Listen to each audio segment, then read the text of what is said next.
दोस्तों हालात बेहद ख़राब हैं, गरीबों के हालात बेहद ख़राब हैं। और तस्वीरें हैं, अभी हम लोगों ने सेवा कार्य किया उसके बाद की तस्वीरें हैं। लोग सामान ले लेकर ज़रूरतमंद अपने घर जा रहे हैं।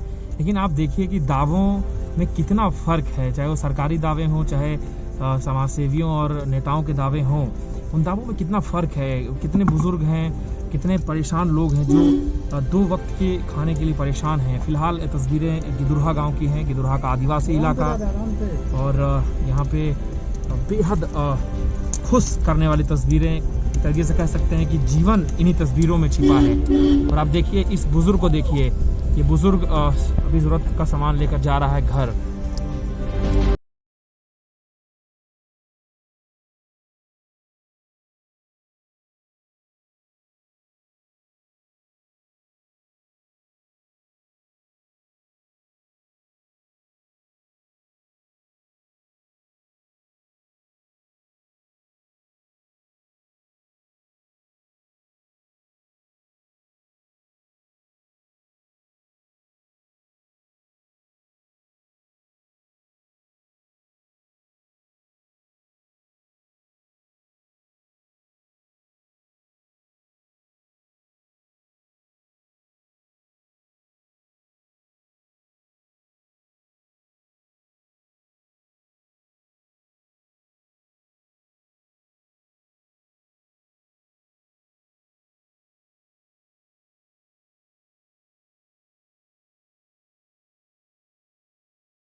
हम लोग लगातार लगे हुए हैं। पिछले 2 हफ्ते से हमारी टीम हम लोग एक मानव श्रृंखला बनाने का काम कर रहे हैं। मेरे साथी है नारायण द्विवेदी, साथी शंकर दयाल जी, और हमारी पत्रकारों की एक टोली है। और हम लोग परहित सेवा संस्थान के बैनर तले कार्य कर रहे हैं, जो जबूत समाचार हम लोगों का डिजिटल पार्टनर है। कुल मिलाकर के उद्देश्य सिर्फ इतना है कि जो भी गरीब लोग हैं, जो भी आश्रित लोग हैं, जरूरतमंद लोग हैं, जो 2 टाइम का खाना नहीं खा पा रहे, इस कोरोना महामारी ने उनका रोजगार छीन लिया है। कुछ ऐसे बुजुर्ग हैं जिनके बेटे साथ नहीं दे रहे, कुछ ऐसे बेटे हैं जिनको नौकरी नहीं मिल रही।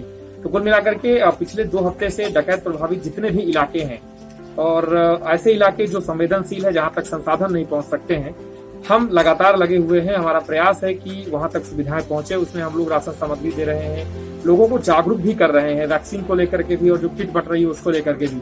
तो कुल मिलाकर के ये महामारी का ऐसा वक्त है जहां पे हम सभी को साथ देना है।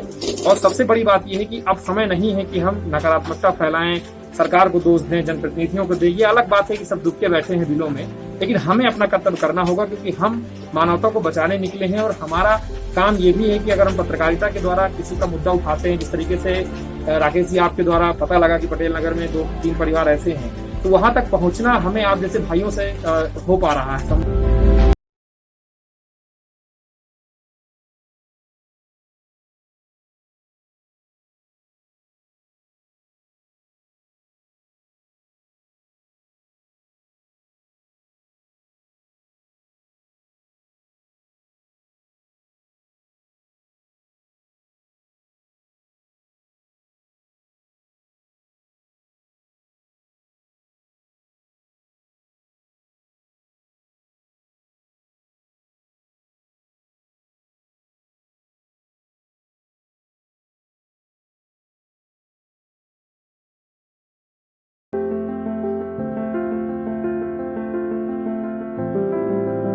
संभव मैं अपने सभी लोगों को धन्यवाद करूंगा कि लोग मदद कर रहे हैं, व्यापारी बंधु भी।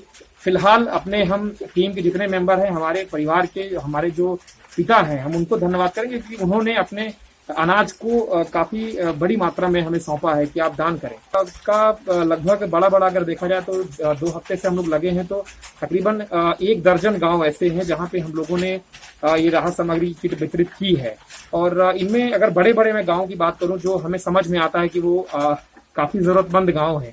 गिदरोहा का गांव जो रिमोट एरिया है, और डोडा माफी के कई गांवों में बिजहाना जो डकैत प्रभावित इलाका रहा है, और इस तरीके से सुभाष नगर और मानिकपुर के कई जो इलाके हैं, पटेल नगर, और नजदीक जो इलाके उमरी खिचड़ी हैं, ऐसे भी। और मैं एक जिक्र करूंगा, एक हम लोगों ने खबर भी निकाली थी सकरौहा गांव की, जहां पे एक गरीब ब्राह्मण परिवार था। देखिए बात जब राजनीति की होती है तो बात जातियों की होती है। तो जब आप मदद करने के लिए जातियां देखने लगते हैं और आपको वोट के लिए ये लगता है कि जाति का वोट मिल जाएगा, तो ये पिछले कई महीने से हो रहा था, अभी तक उसकी मदद नहीं हुई थी। तो हम लोगों ने कल भी मदद की थी। हम लोग सोशल मीडिया में भी लगे हुए हैं, हमारे व्हाट्सएप ग्रुप है जिसपे हम लोग लगातार मदद कर रहे हैं। हमारा कोविड हेल्थ केयर नंबर भी है जिसे आप लोग नोट कर सकते हैं 9792652787।